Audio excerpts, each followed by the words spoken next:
Dobro jutro, ljudi moji dragi, dobro jutro iz kreveta. Ja malo fejkam ovu scenu jer sam se probudila prije 2 sata, točno u 7 ujutro, vani pada kiša i ja sam toliko sretna zbog te kiše da vam ne mogu objasniti. Zadnjih dana, znate i sami, temperature su bile toliko velike, toliko je bilo vruće, em nama, em ono zbog čeg najviše brinem, a to je moj vrt. Zaljevanja, dođi, ajde. Ajde Lili, ajde možeš. Ajde skoči. Pa skoči gore. To vam se zove jutarnja gimnastika by Lili. Uglavnom sve će mi razvaliti cijeli krevet.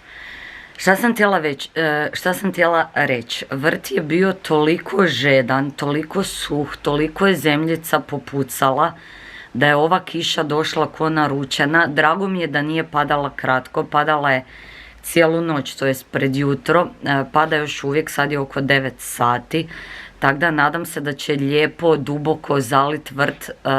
Već je sve osvježila je zrak, ja sam u cijeloj kući otvorila prozore, samo da se lufta, da uđe em friški zrak, em ta nekakva hladnoća, tak da jako se veselim. Danas imam svašta za radit, jel tak Lili?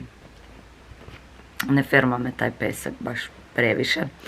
Danas imam svašta za radit, htjela bi ići u vrt, osim ak ne bude toliko blatno i natopljeno, ali idealan dan je za napraviti nešto šta odgađam već neko vrijeme. Također htjela bi vam snimiti video Emptisa, to je proizvoda koje sam potrošila od početka godine. Ima ih dosta. Često na društvenim mrežama ekipa pokazuje nekakve proizvode, favorite i onak potrošene su 2 kapljice. Htjela bi vam baš dati iskreno mišljenje nekih proizvoda koje sam potrošila skroz do kraja. I planiram to snimiti već neko vrijeme jer sam čuvala svu praznu ambalažu. I ja volim gledati takve videe, ne znam kakve vi, tako da snimit ću danas taj video koji će biti ne u sklopu ovog vloga, nego zaseban video, jel? Pogledajte vi ove čuda. Pogledajte vi.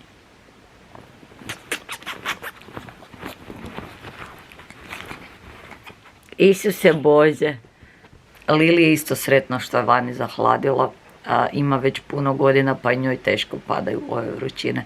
Ok, dosta brbljanja, ajmo na posao. Stavila sam si kuhati jaja za doručak, iako nikad ne jedem odmah kad se probudim. Jajima treba da se skuhaju, pa ću pojest poslije. Svako jutro prvo dođem na balkon sve prekontrolirati i tu vidim da su mi krenuli ovi žuti šeri paradajzeki. Pogledajte kako su slatki.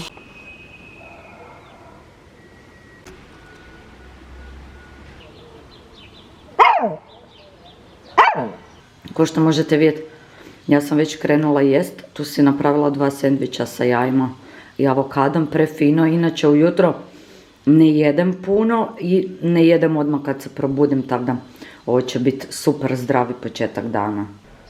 Idem do vrta pa moram nanijeti SPF, kišica je lagano prestala, sunce je izašlo, treba se zaštititi. Naravno da koristim svoj najdraži SPF. Žurela sam se u vrt prije nego što izađe jako sunce, već je izašlo, skrivam se tu u hladu. Pijem kavicu, ponijela sam si kavicu i došla sam u inspekciju kako sve izgleda nakon ove kiše. Mogu vam reći da doslovno kiša koja pada par sati toliko živne vrt, toliko je sve buknulo, sve ovo što je bilo suho sad je lijepo natopljeno, znači prezadovoljna sam, idem vam pokazati par stvari. Ovo je jedan pogled na moj divni vrt. S jedne strane zanemarite moju stolicu. Idemo sad gredicu po gredicu da vam pokažem šta sve divno raste. Ne znam od kud da krenem. U ovoj prvoj gredici ovdje imamo tikvice, već ih berem na veliko, ko što možete vidjeti. Imam 2 vrste tikvica, ove svijetle i tamno zelene. Jako lijepo rastu. Ovdje je cijela gredica. Tu imamo još jednu koju moram ubrati. Zatim ovdje pored tikvica imamo 3 paradajza koje sam malo pokrila sa sjenom. Izgledaju jako lijepo, rastu. Dobila sam presadnice od susjeda i jako se veselim. Što se tiče ovog malča u vrtu, ispričat ću vam o tom nešto malo kasnije kad vam pokažem sve šta raste. U ove slatke dvije male gredice imamo maline. Ovo je prva godina da su maline rodile, tako da bilo ih je malo. Još uvijek plodovi rastu, vjerujem da ćemo ih još jest. Toliko su slatke i fine, ja sam stvarno oduševljena. U ovoj idućoj gredici imamo paprike, one su malčirane i ne znam koliko možete vidjeti, rastu već kao lude. Ubrala sam jednu neki dan čisto za probu da vidim. Pogledajte koliko su slatke. Znači ima ih na sve strane. Pored paprike imamo cijeli jedan red paradajza. Ovaj dio, ove presadnice ovdje su green zebra paradajz, a ovaj ovdje su striped roman. Sad ću vam pokazati kako izgledaju, plodovi su već ogromni, čisto da vidite. I evo ga ovdje, ovo su striped roman paradajzeki, ovak su izduženi, imaju prugice po sebi, jako su rodni. Posadila sam ih, to jest posijala sam ih iz sjemena i jako se veselim prvi put ih probati. Jao, koliko je već vruće, ljudi moji. Znači, topim se sva, rastopio mi se cijeli SPF koji sam stavila. Ovdje imamo green zebra paradajzeke. Oni ostaju zeleni i imaju po sebi tamno zelene ove pruge. Jako se veselim. Također jedna vrsta koju nikad nisam probala. Evo možete ovdje vidjeti malo bolje. Jako se veselim, stvarno lijepo izgledaju, rodni su, pazim ih, mazim ih, bit će nešto od toga. Ovdje ispred mene imam jednu gredicu običnog crvenog šerija. Uvijek mi budu jako rodni, lijepo rastu, također sam ih sijala iz sjemena, već ih jedem, neki su lagano krenuli dobivati boju, neki su još uvijek mali, ali izgledaju top. Između njih ima malo posađenog luka. Ova cijela jedna gredica su dva reda krastavaca i oko njih uopće nisam čupala korov, ko što možete vidjeti, raste sve i svašta.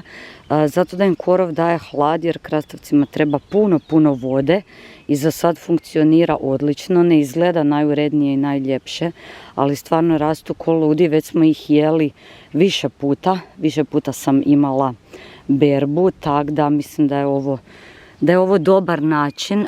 Ovdje sam negdje vidjela malog kak raste. Ovdje su dvije vrste krastavaca, kornišoni i salatari. Ovo ovdje je mali kornišon, tako da ima svega. U ovoj travi ima čak i dobrovoljne mente i dobrovoljne blitve, tako da kad ostavimo ovak travu onda sve raste ko ludo. U vrtu također još uvijek imam svoje prekrasne crveno-zelene salatice. Ovo su doslovno zadnjih par glavica. Jako je fina, sadit ću i u narednom razdoblju, otkriće mi ova salata. U ovom dijelu ovdje imamo tek posijane mahune. Prije nekih tjedan dana smo ih posijali, tata, ja i Danči, i tek su proklijali, tako da vidjet ćemo. Stavila sam ove štapove koje sam imala od graška, tako da se mogu penjati. Obožavam jest mahune, Danči je alergičan na njih, ali ja ću ih pojesti. Na ovom dijelu ovdje imam dosta kovrčavog kelja, obožavam jest kovrčavi kelj i Danijel isto. Danas ću ga i kuhat malo kasnije jer sam ga sinoć ubrala, fakat jako lijepo izgleda. Znači pogledajte te listove, doslovno obtrgavate oko glavne stabljike. U ovom dijelu ovdje imamo par komada običnog kelja, tu su neke tikvice, a ovo ovdje je moj kukuruz koji izgleda odlično. Već su se krenuli neki klipovi formirati. Jedan klip možete vidjeti upravo ovdje, na svakoj stabljici ima po jedan za sad. Nadam se da će nešto od ovog uspjeti, toliko volim domaći kukuruz, šećerac, znači obožavam i kuhan i pečen, kak god sam da se jede. A ovo ovdje iza mene je moj krumpir. Molim vas, pogledajte koliko dobro izgleda. Dosta sam ga kasno stavila u zemlju i malo sam odigla, duboko sam dosta položila krumpire i malo podigla zemlju. Vidjet ćemo da li će biti nešto od toga. Za sad nema zlatica, hvala Bogu, nadam se da ni neće. Prošle godine na ovoj brajdi uopće nije bilo grožđa, ove godine se nešto nazire, tak da držite fige da uspije. Na ovom drugom dijelu vrta moj tata je posadio par stvari. Ovdje imamo predivne buće, kao što možete vidjeti. Oko svake je malo sjena, zemlja je na novo prekopana. Izgleda za sad sve jako lijepo, vidjet ćemo će šta tati izrasti. Pogledajte ovaj lijepi lukec koji izgleda divno. Zašto sam neke dijelove u vrtu malčirala, a zašto neke nisam? Ja vam testiram, ljudi moji. Razlika od ove i prošle godine u tome što prošle godine je bilo stvarno jako puno puževa, ove godine jako malo. Razlog tome su naravno i temperature, dosta je vruće, pogotovo zadnjih dana. Prošle godine malčirala sam, to jest možda i pretprošle, malčirala sam puno toga sa otkusom trave. I zavlačili su mi se puževi, trunulo je, kako god da sam zaljevala, kako god da sam brinula o tome, bilo je katastrofa. Ove godine sam rekla neću, samo možda na par mjesta, čisto da vidim kak će izgledat. Također oko nekih gredica čupam korov, oko nekih ne. Nema pravila, stvarno nema pravila, ovisi i o klimi i o tome šta uzgajate i na kakvoj lokaciji, da li je full sunce, da li je polu hlad, to jest polu sjena. Tako da slušam različite komentare i iskustva ljudi, svakom uspijeva nešto drugačije i stvarno ne mogu naći neko pravilo da je nešto najbolje za određeno povrće. Meni ovo nije izvor hrane u tom smislu da ću biti gladna ako mi vrt ne rodi, tako da igram se, zezam se, pokušavam razne varijante i načine čisto da vidim kako će nešto funkcionirati. Tipa tikvice su mi full na goloj zemlji, ko što ste mogli vidjeti, krastavci sve je drač oko njih, oko nekih biljaka ko što su paprike stavila sam malč, tako da evo vidjet ćemo. Krumpiri su mi u dosta velikoj sjeni i hladu, tako da nisam stavljala ništa oko njih, vidjet ćemo šta će uspjeti, koliko će uspjeti. Meni je sad prevruće, čizme su mi blatne, ja sam full u bijelom, idem u kuću, bliži se već podne, idem kuhat taj kelj, pa se čujemo kasnije. Moje čizmice su blatne, prljave, obožavam kad su takve.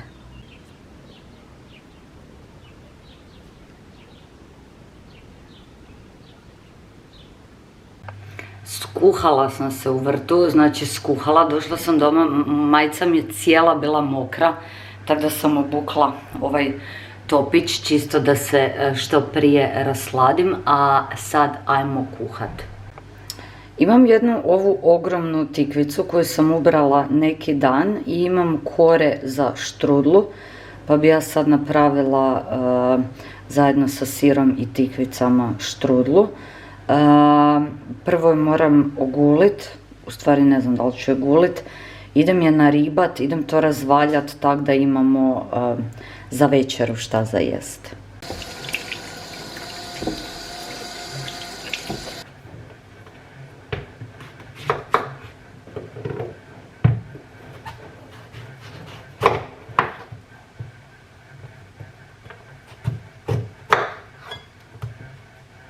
Dosta sam dugo ostavila ovu tikvicu da raste, puna je koštica, zato je toliko ogromna, ali bit će super za bučnicu, ja govorim štrudlu cijelo vrijeme, bučnicu!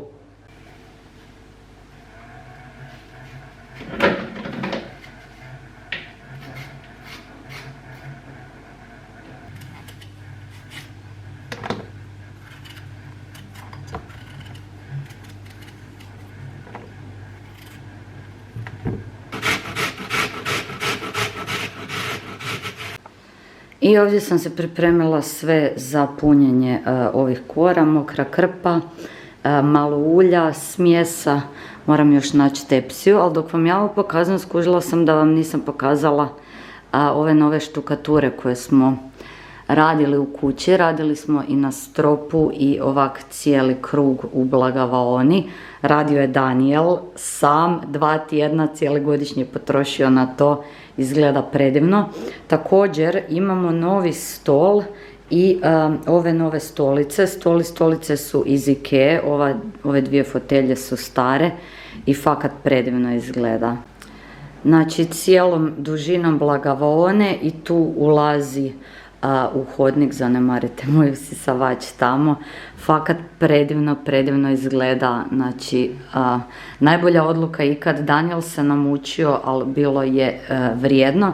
Također imamo i novi tepih, a ispod tepiha nešto najslađe na svijetu. Kak ja imam svoje košarice s povrćem, sad ima i Lili.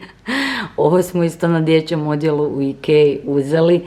Ima salaticu, mrkvicu, gljive, svašta nešto, stalno izvlači stvari iz košarice, igra se s tim, najslađe na svijetu. Ok, ajmo motat štrudlu. Štrudlo mi se lijepo peče, ja sam krenula kuhat kelj, luk se već zdinsto zajedno sa začinima, dodala sam vodu, sad ću ogulit i ubaciti krompir i moj prekrasni kelj, također moje i luk u ovom jelu. Kasnije ću ubaciti kobase jer Daniel voli da je malo ljuće. I to je to. Štrudla se peče, ovo je u izradi, jedva čekam da se malo odmorim, trebala bi još raditi danas, tak da. Ovdje mi je i mobitel jer snimam vlog za Instagram Reel. Čim ovo završim, čim štrudla bude gotova i čim stavim kuhat kelj, idem sjest za kompjuter, to je za laptop. Trebala bi još malo danas raditi. Ja cijelo vrijeme hodam, snimam, pa malo sjednem na kompjuter, sad bi trebala sjest barem 2 sata i onda bi već trebao doći Daniel. Znači dan mi toliko proleti, evo ja ne znam. I kelj je gotov, izgleda divno, kobase unutra su onak taman ljute, malo krumpira, bit će top, idem se odrezat kruha, pojest. Uskoro će doći Daniel, ja ga ne mogu čekati, inače ga čekam s jelom, sad ga ne mogu čekat. Jurim na jedan event do grada u 6 sati.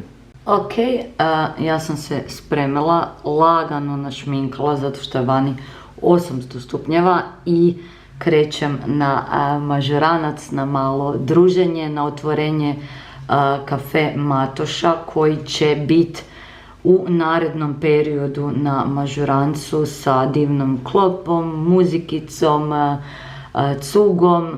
Ako vam treba ideja gdje ići ovo ljeto, a ostajete u gradu, evo vam je. Molim vas, pogledajte moje hlače s ovim faldicama dole, koliko su slatke.